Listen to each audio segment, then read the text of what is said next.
అందరికీ నమస్కారం. తెలంగాణ రాష్ట్రంలో బీఆర్ఎస్ పార్టీ దెబ్బ మీద దెబ్బ తగులుతూ ఉంది. రోజుకో సమస్య వచ్చి పడుతూ ఉంది బీఆర్ఎస్ పెద్దలపైన.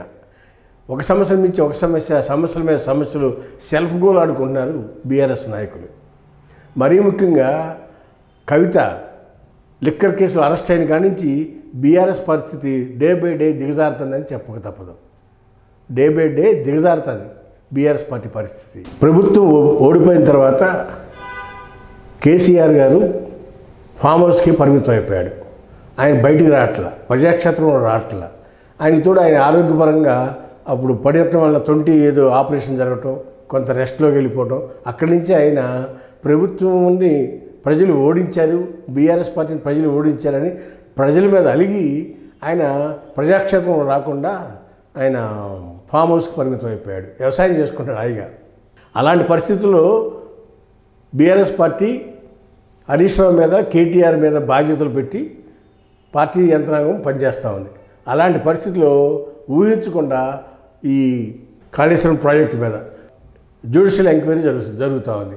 దానికి కోర్టులకు పోతా ఉన్నారు కేసీఆర్ గారు. విచారణ ఐఏఎస్ ఆఫీస్తో విచారణ అయితే అది కాదు, ఐఏఎస్ ఆఫీస్ కాదు అని చెప్పి ఆయన వెళ్తే జ్యుడిషియల్ ఎంక్వైరీకి హైకోర్టు ఆదేశించింది. జ్యుడిషియల్ ఎంక్వైరీ జరుగుతుంది కాళేశ్వరం ప్రాజెక్టు మీద. దాంట్లో ఐఏఎస్ని అడిగితే వాళ్ళు ఏం జరిగిందో మాకు గుర్తులేదు, మాకు తెలియదని సమాధానం చెప్తున్నారు కమిషన్ ముందు. దాని మీద ఏమవుతుందో అని ఆందోళన ఉంది బీఆర్ఎస్ నాయకులకి అంతర్గతంగా.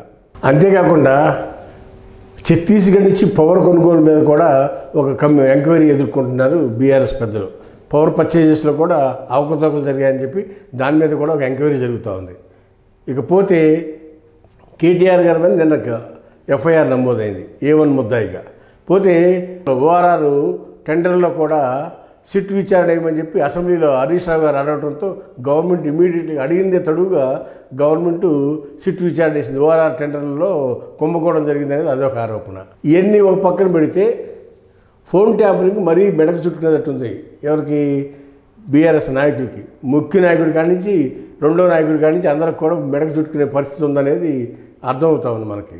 ఇలా అనేక రకాల సమస్యల మీద బీఆర్ఎస్ ముఖ్య నాయకులందరూ కూడా ఈ కేసుల్లోకి వెళ్ళిపోతున్నారు. వాళ్ళ సెల్ఫ్ రక్షణ చేసుకుంటాకే వాళ్ళకి టైం సరిపోతుంది.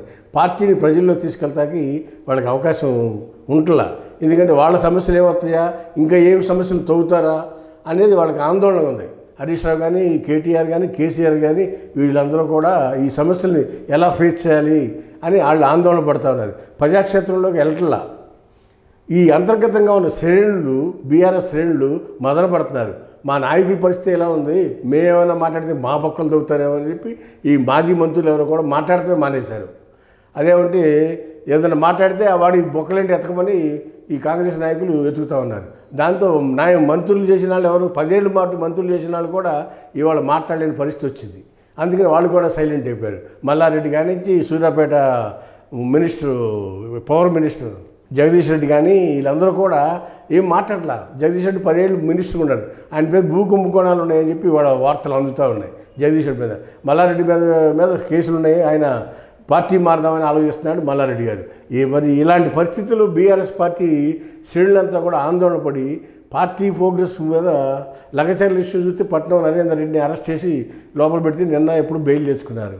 ఇలా ఏదైనా మాట్లాడదామంటే ఏ బొక్కలు ఉన్నాయో, ఈ 10 ఏళ్ళు పరిపాలన చేసిన తప్పుల్ని ప్రభుత్వం ఎదుగుతుంది, బొక్కలన్నీ పట్టుకుంటున్నారని చెప్పి వీళ్ళు భయపడిపోయి బీఆర్ఎస్ నాయకులు, మాజీ మంత్రులు కానీ, ఎమ్మెల్యేలు కానీ, అలాగే కాంగ్రెస్ వాళ్ళు చేసే 6 హామీల గురించి అడిగేవాళ్ళు లేడేవాళ్ళ. కాంగ్రెస్ పార్టీ 6 హామీల్లో రుణమాఫీ జరిగింది, ఫ్రీ బస్ ఇచ్చారు, ఇలాంటి గ్యాస్ ఇచ్చారు, 200 యూనిట్లు కరెంట్ ఇచ్చారు. ఇవే జరిగింది. 4-5 కార్యక్రమాలు కనపడతాయి కానీ కడమ సూపర్ 6 మిగిలిన ప్రోగ్రాములు కనపడట్లేదు. రైతు బంధు ఇంతవరకు ఇవ్వాల. ఒక పంట అయిపోయింది, రెండో పంట కూడా నాట్లేస్తున్నారు. ఇలాంటి సమస్యలున్నా అసలు వాళ్ళ హామీలని ఇవ్వలేదని ఎండగట్టే పరిస్థితి బీఆర్ఎస్ నాయకులు లేదు. ఎందుకంటే వాళ్ళ తప్పులు ఎక్కడ ఎలిగి తీస్తారని చెప్పి ఎవరికాళ్ళు మదనపడి భయపడి వాటిని పట్టించుకోవడం మానేశారు. ఇక ప్రజాక్షేత్రంలో మరీ కాంగ్రెస్ వైఫల్యాన్ని, ప్రభుత్వ వైఫల్యాన్ని ఎండగట్టడంతో బీఆర్ఎస్ నాయకులు పూర్తిగా వైఫల్యం చెందారు. అంతేకాకుండా రేపు రాబోయే సంక్రాంతి నుంచి panchayat elections, panchayat MPTC ZPTC election జరుగుతూ ఉన్నాయి.